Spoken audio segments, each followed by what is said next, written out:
사랑하는 성도 여러분, 8월 21일 토요일 하나님께서 우리에게 새날을 허락하시고 하나님의 은혜를 힘입어 살아가도록 은혜의 보좌 앞으로 이 아침도 초청해 주십니다.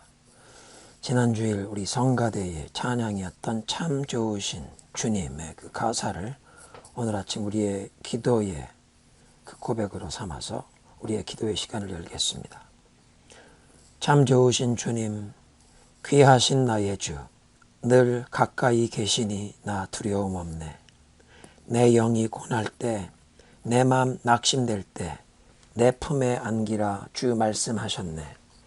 광야 같은 세상 주만 의지하며 주의 인도하심 날 강건케 하시며 주의 사랑 안에서 살게 하소서. 주만 의지하리 영원토록. 광야 같은 세상 주만 의지하며 주의 인도하심 날 강건케 하시며 주의 사랑 안에서 살게 하소서. 주만 의지하리 영원토록. 주만 의지하리 영원토록. 하나님, 광야 같은 우리 이민자들의 삶에서 지쳐 우리의 영혼이 고나고 마음에 낙심이 찾아올 때 내 품에 안기라고 말씀하시는 주님 앞에 이 아침도 엎드립니다. 주님만 의지하며 살아가기 원합니다. 오늘 아침도 주님의 말씀과 성령으로 우리를 인도하시고 강건케 하여 주옵소서. 예수님의 이름으로 기도드립니다. 아멘. 오늘의 본문은 로마서 7장 7절부터 12절입니다. 그런즉 우리가 무슨 말을 하리요? 율법이 죄냐? 그럴 수 없느니라. 율법으로 말미암지 않고는 내가 죄를 알지 못하였으니 곧 율법이 탐내지 말라 하지 아니하였더라면 내가 탐심을 알지 못하였으리라. 그러나 죄가 기회를 타서 계명으로 말미암아 내 속에서 온갖 탐심을 이루었나니 이는 율법이 없으면 죄가 죽은 것임이라. 전에 율법을 깨닫지 못했을 때에는 내가 살았더니 계명이 이름에 죄는 살아나고 나는 죽었도다. 생명에 이르게 할 그 계명이 내게 대하여 도리어 사망에 이르게 하는 것이 되었도다. 죄가 기회를 타서 계명으로 말미암아 나를 속이고 그것으로 나를 죽였는지라. 이러보건대 율법은 거룩하고 계명도 거룩하고 의로우며 선하도다. 아멘.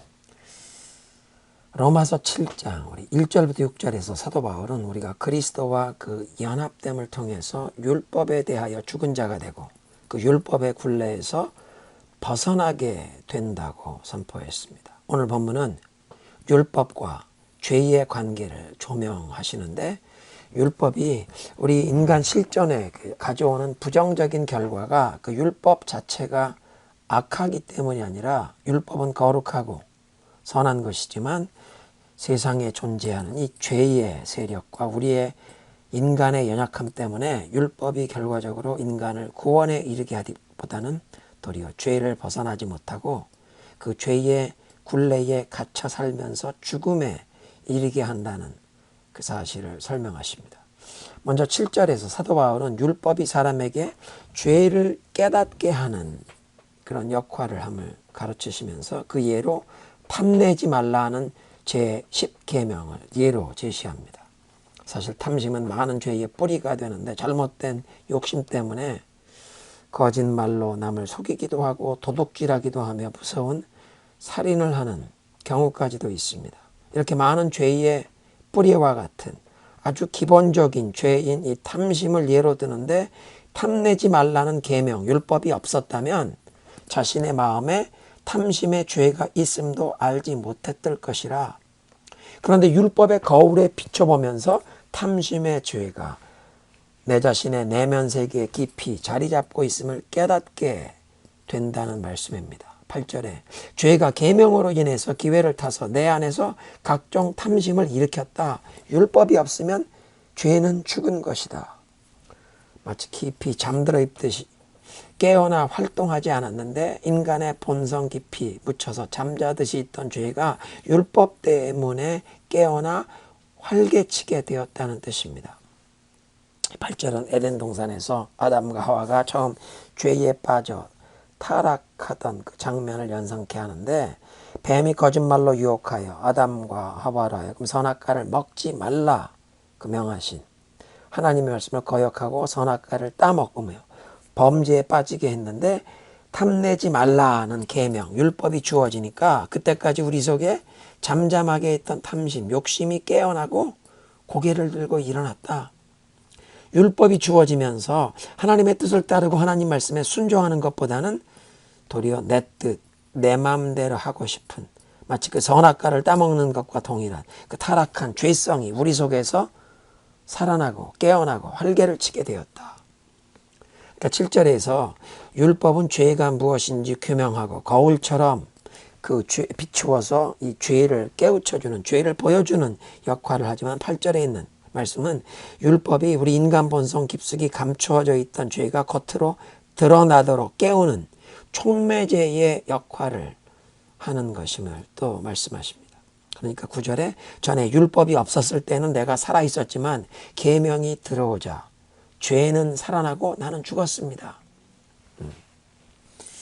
하나님의 말씀을 제대로 알지 못할 때는 자신이 의인이라고 생각하고 살아있는 자라고 여겼지만 계명, 하나님의 말씀을 제대로 깨닫게 되고 보니 자신이 죄인이요 하나님과 관계가 단절된 영적으로 죽은 자라는 사실을 깊이 깨닫게 되었다.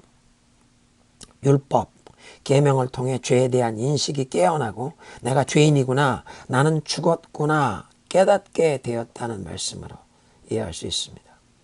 사도 바울은 처음엔 자신이 하나님을 바르게 섬기고 그 나사렛 예수를 믿고 따르는 자들이 이단 사이비 종파에 빠져서 하나님 앞에 큰 죄를 범하는 것이라고 믿어서 핍박을 했습니다. 그런데 다메섹 도상에서 부활하신 예수님을 만나는 순간 지금까지 자신의 신앙이 잘못된 것을 깨닫고 살아계신 하나님을 대적해왔던 무서운 죄인, 자기가 죽을 죄인임을 깨닫게 되었습니다.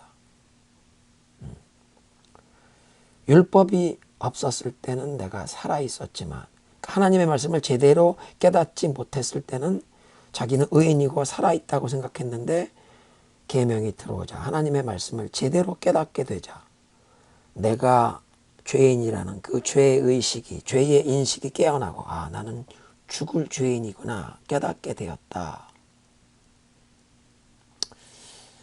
그런가 하면 또 죄를 일깨우는 촉매제의 역할을 하는 율법이 인간 본성 깊숙이 잠재되어 있던 그 잠들어 있던 하나님을 거역하려는 죄성을 충동질하고 깨워서 인간의 그 타락성을 자명하게 드러내었다.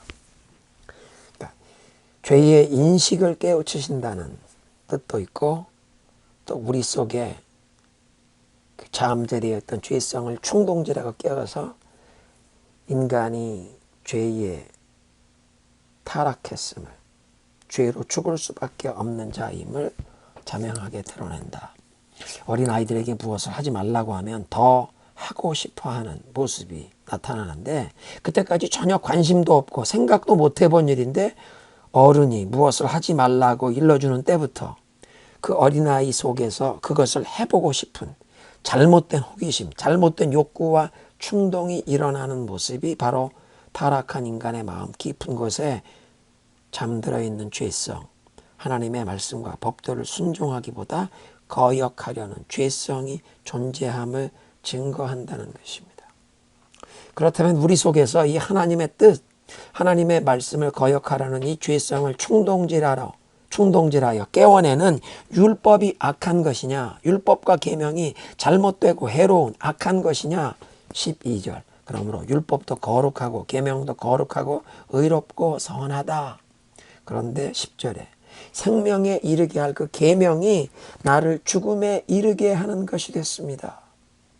본래 하나님께서 계명과 율법을 주신 것은 그것을 지키면서 생명을 누리도록 하신 것이지만 죄에 오염된 타락한 인간이 계명과 율법을 온전히 제대로 지킬 수 없었고 내가 죄를 범하여 죽을 수밖에 없는 죄인임을 도리어 율법이 깨닫게 하신다. 그래서 죽음에 이르게 하는 것이 되었다.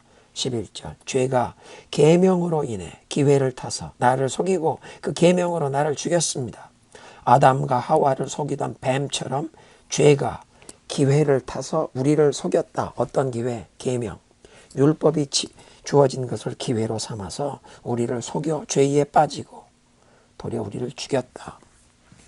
율법은 우리가 허물과 죄에 빠져 죽은 죄인임을 철저하게 깨닫게 하여 우리를 구원하시는 예수님의 십자가 앞에 무릎 꿇도록 인도하십니다. 우리의 의로움, 선함과 어떤 공로도 내세울 수 없음을 깨닫게 하시고 오직 십자가로 우리를 구원하시는 예수님의 은혜만 온전히 의지하도록 하신다는 것입니다.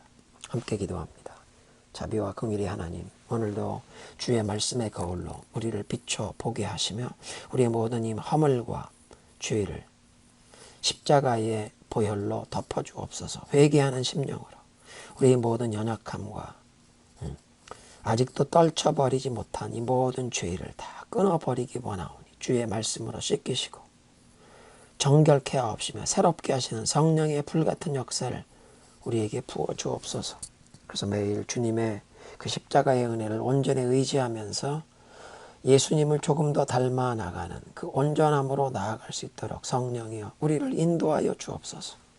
우리 구주 예수님의 이름으로 기도드리옵나이다. 아멘.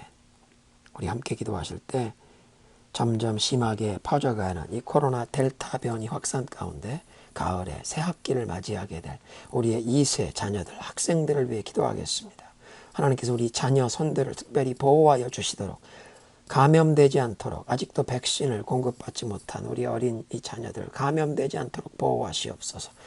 무엇보다 예수 그리스도의 복음을 마음에 새기고 하나님의 사랑받는 아들, 딸의 그 정체성으로 무장되어 인종차별이나 모든 세상의 그 죄악된 잘못된 사상과 풍조에 휩쓸리지 않도록 우리 자녀들을 지켜주시옵소서.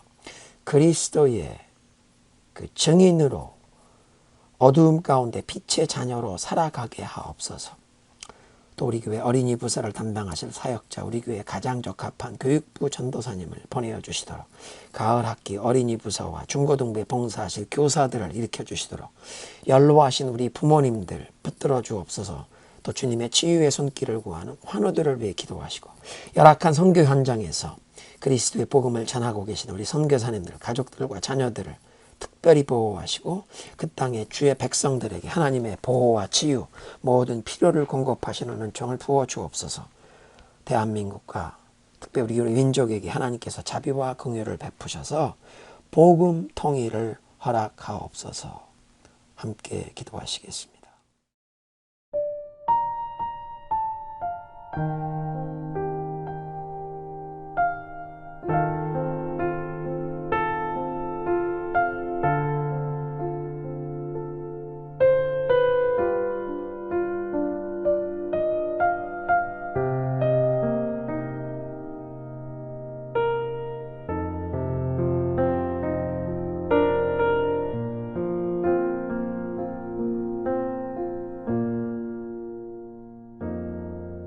나의 사랑 너는 어여쁘고 참 귀하다. 너는 보석보다 귀하다. 내가 사랑스럽지 않을 때 너를 온전히 사랑하고 너와 함께하려 내가 왔노라.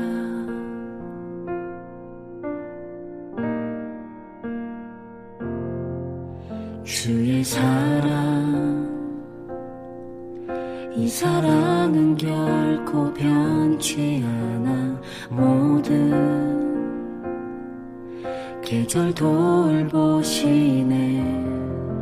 푸른 마르고 꽃은 시들까 주의 말씀은 신실해. 실수가 없으신 주만 바라라.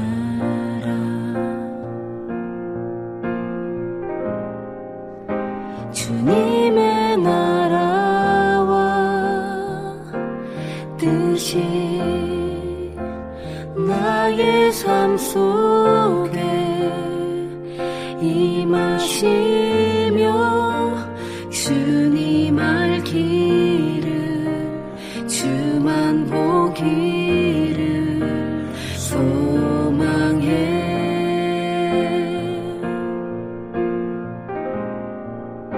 거룩히 살아가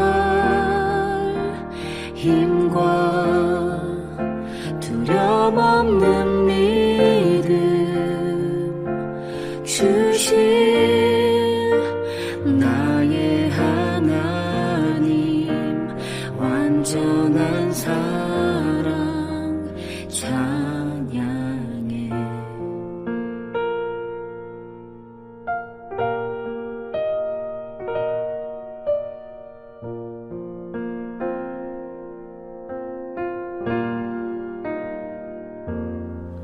주의 사랑, 이 사랑은 결코 변치 않아.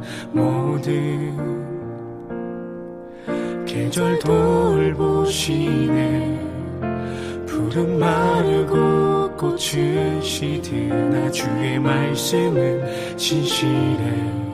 실수가 없으신 주만 바라라.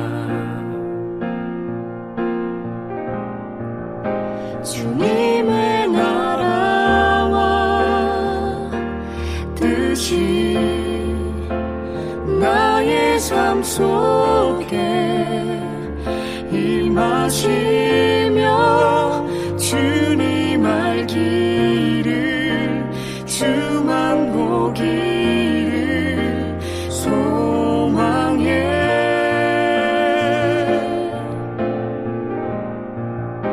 거룩히 살아갈 힘과 두려움 없는 믿음 주실 나의 하나님. 완전한 사랑 찬양해.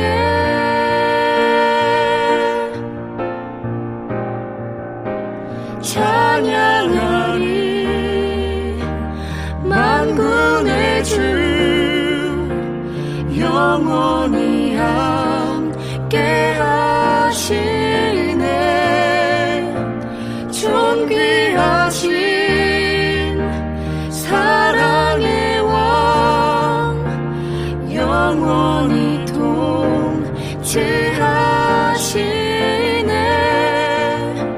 찬양하리 만군의 주 영원히 함께 하시네. 존귀하신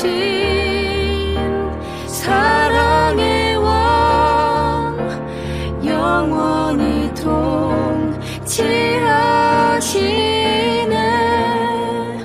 주님의 나라와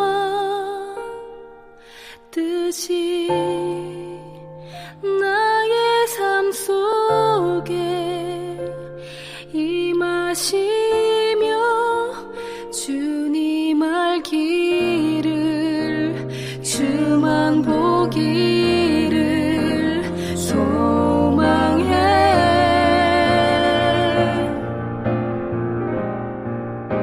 주님의 나라와 주님 나라와 주님의 나라와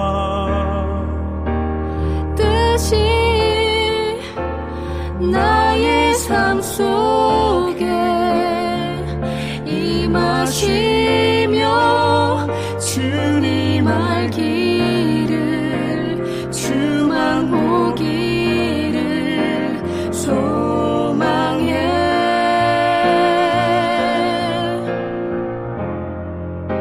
거룩히 살아갈